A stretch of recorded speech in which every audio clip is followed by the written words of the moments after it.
here, it mainly talks about three areas of work that we've got to attend to. The first of which is the tower. Sometimes it discusses in there that there is something called iron crown damage, and that's, in some ways, that's quite a difficult thing to understand exactly what that means. If you look at the picture of the outside of the church here, you can see these kind of scallops that are happening in the stonework. Those scallops lead to pieces of stone about this size falling off the actual face of the tower, if you can imagine. That's actually on the south side here, so that would never have fallen on anybody's head. But if there's a similar problem elsewhere, then it is a real serious risk. The iron cramps themselves, what they're actually intended to do is to hold the stonework together. I don't quite know why the builders at the time of 1850 decided that they needed quite so many of these iron cramps. If you imagine, they're a little bit like staples. What happens is, because they're made of iron, they rust, and as they rust, there's a very slight expansion in the size of the metal. We've never actually quite known how many of them are. So the funding that we've been looking at, various the pigeons and the birds carry, but still, it's such a large instrument, and the original workings are still say 100 years old. So it's going to take £30,000 just to begin to dismantle and rebuild the important instrument.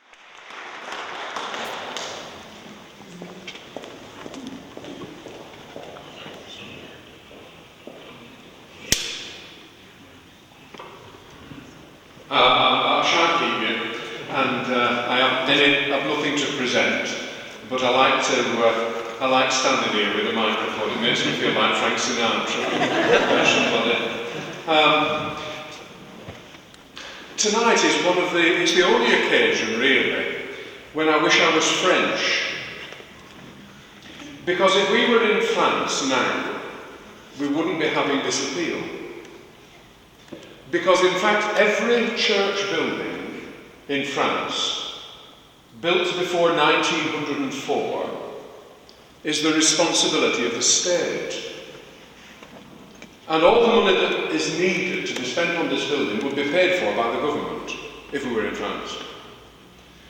France is a secular state, but it pays for its heritage. In England, we've got it completely the other way around. The Church of England is the established church, and it doesn't get a hand from the state. And that we are responsible for 10,000 listed buildings up and down the country. And many of those are medieval buildings, a very important part of the country's heritage. And yet we've got to provide the money to keep them in good nick. Because actually we've received them, and we've got a responsibility for handing them on to the next generation, to our children and our children's children. Because whatever else you say about this building, I imagine that nearly everybody sitting here tonight has got some memory of this building that matters to them. That, that this was the place. This was the place where you made your promises to the person you married. This was the place where you were baptized as a baby. This is the place where you said goodbye for the last time in this world to people who were very close to you. So it's not the bricks and mortar that are the most important thing. It's what the bricks and mortar represent. And to the people of Swinton, for hundreds and hundreds of years, the bricks and mortar on this site have meant an awful lot. And we would be letting down all our ancestors and all our descendants if we didn't treat this building responsibly. So it is our responsibility, and there's no one else to do it. Now, we can get and will get substantial help from all over the place. But a lot of money that you can get from the outside, the people who have it to give, like these big trusts and stuff like that, who will help, but they turn around and the first question they always ask is, but what do you do locally? We'll do our bit if you will do your bit. But if you're sitting on your backsides doing nothing, we're not going to put our money in. So your money is actually, the money that's raised here locally in Swinton is twice as important because of the money that it draws in, or stops drawing in by not being there. So what we raise is very important indeed. That's number one. I'm going to say three things. That's number one. Number two, I just want to underline what Karen said about fundraising. Enjoy it. It can be fun. It can be real fun if you make it such. When I was a vicar in Manchester, on the other side of the hill, we had to raise a lot of money. And one of our main ways of doing it was having the equivalent, you call it here, Swinton night out. And what we used to do was we used to have pie and peas and a bar. And the tickets used to be on the black market because we used to do a cabaret. And my wife was a dancer. She doesn't dance as much now, apart from the dance. But my wife was a dancer, and she got her friends, and they did the can-can. And me and the organist used to do hinge and bracket. So there's all sorts of ways, and we really used to enjoy ourselves. There's all sorts of good ways of raising money. My wife's open to offers.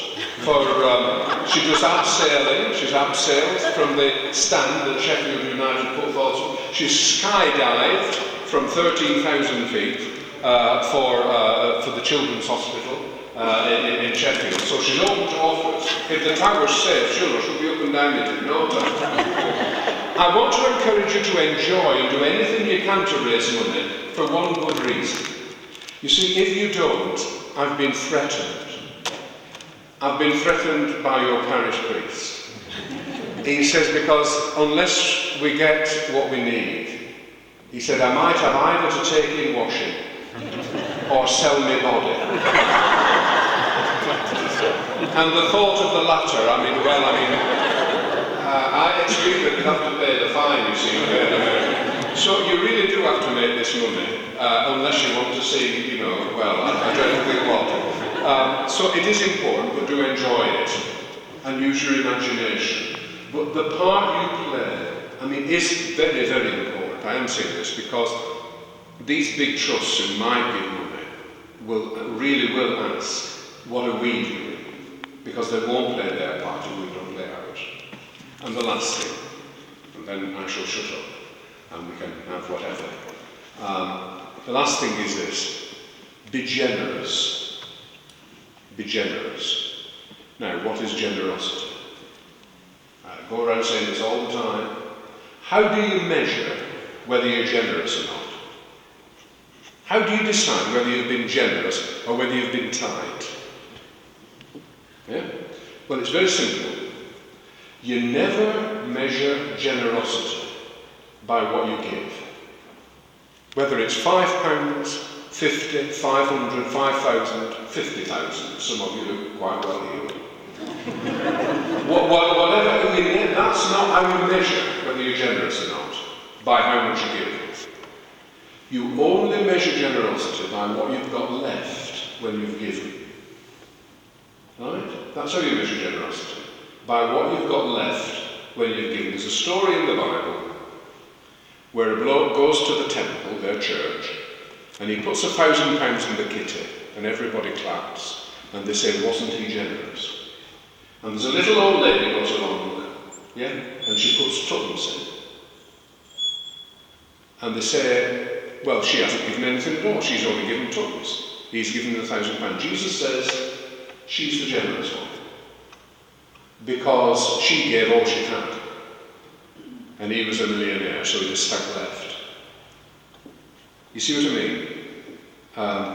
£5 might be a heck of a lot more generous than £50,000, depending on what you've got left when you've given.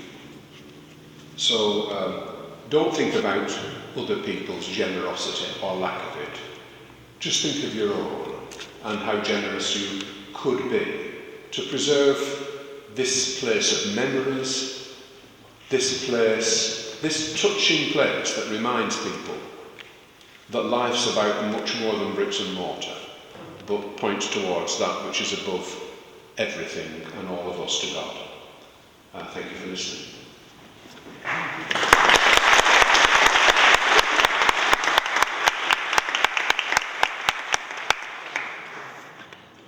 Well, many thanks, Bishop Jack, many thanks, Andrew, and many thanks, Karen. Thank you all for coming and listening.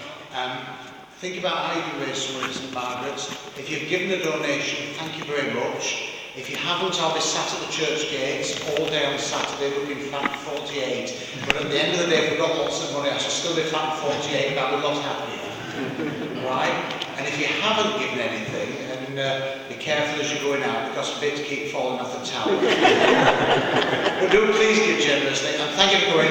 There's cups of tea at the back, or coffee, there are cakes. You can ask Andrew questions, or the Bishop, or Karen if you want. But please do stay, look at the displays that we've got of church life, and also just enjoy the building. And thank you so much for coming, and thank you for your time. God bless you all. Thank you.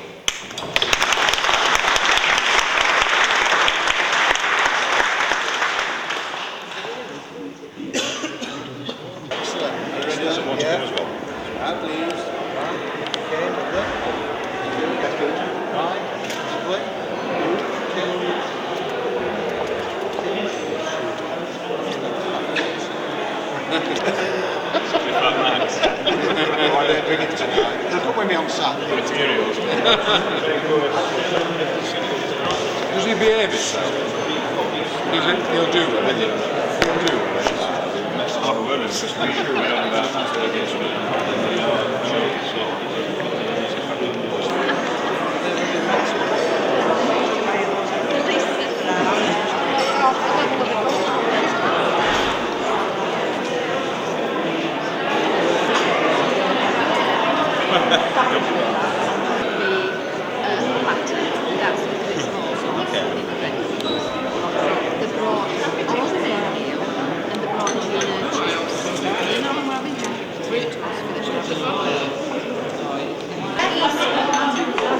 Shall we fill this up?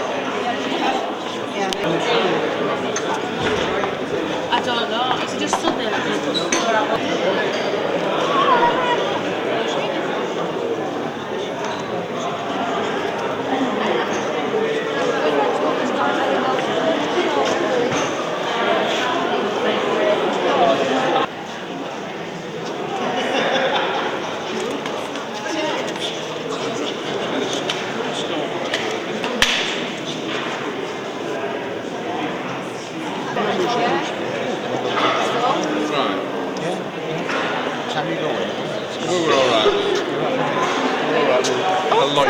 Don't go before you see me. I'll light. Don't go before we see you.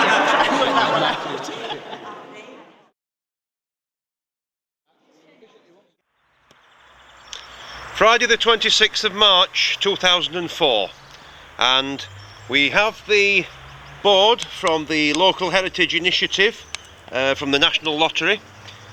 We're now going to display the board so that everyone can see how the project's been funded.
Hiya.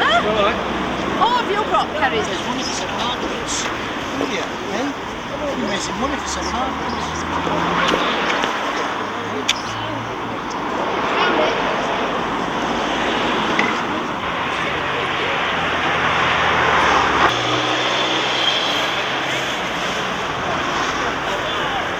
Pleasing sense of happiness for me.